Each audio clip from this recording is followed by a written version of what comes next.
The real life of Julia. Hi, I'm Julia. My mom just realized that since gas prices have gone up so much over the last 4 years, the cost of commuting plus my daycare has made it too expensive for her to work. Now she's part of the swelling ranks of the unemployed. Between unemployment and high tax rates when she did have a job, Mom hasn't been able to put any money away, even though she told me it's always been her dream to help me pay for college. So now I have to rely on grants and loans from the federal government. I'm not happy about the fact that I have to go into debt.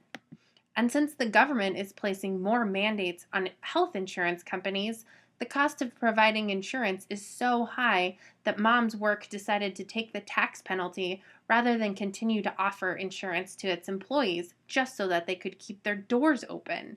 Now we're all forced onto the government option.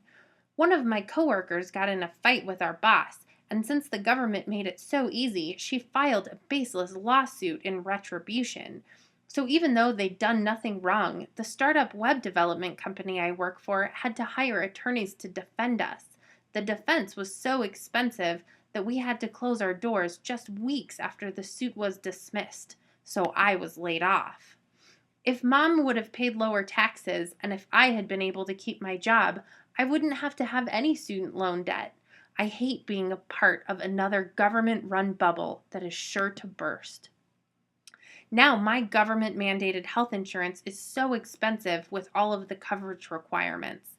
I'm a young and healthy woman, and I would rather buy insurance just for serious emergencies and pay cash for my preventative care and prescriptions. But I'm not allowed to make my own health decisions under this new law. When I decided it was time to have a baby, I spent my entire pregnancy worried about his future with all of this debt and unemployment. We're leaving our children such an overwhelming government spending hole, there's no way to sustain it.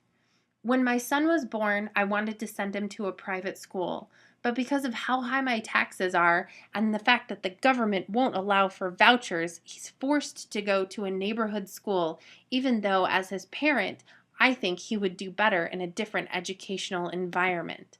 And because I'd been laid off, I decided to start my own web development company. But once I started to research what it would take to hire someone in terms of healthcare and payroll taxes and unemployment insurance and general red tape, I knew there would be no way to grow. Once I started getting Medicare, I lived in constant fear of the entire system going bankrupt. Increases in the number of retirees, along with skyrocketing healthcare costs, largely due to onerous government mandates, leave me afraid that Medicare will fold altogether. With all this economic uncertainty, the little money I was able to put away wasn't enough for me to retire. Upon a reflection back over my whole life, I realized the cost of government control over every aspect of it, from cradle to grave, was just too high. So I registered as a Republican. The end.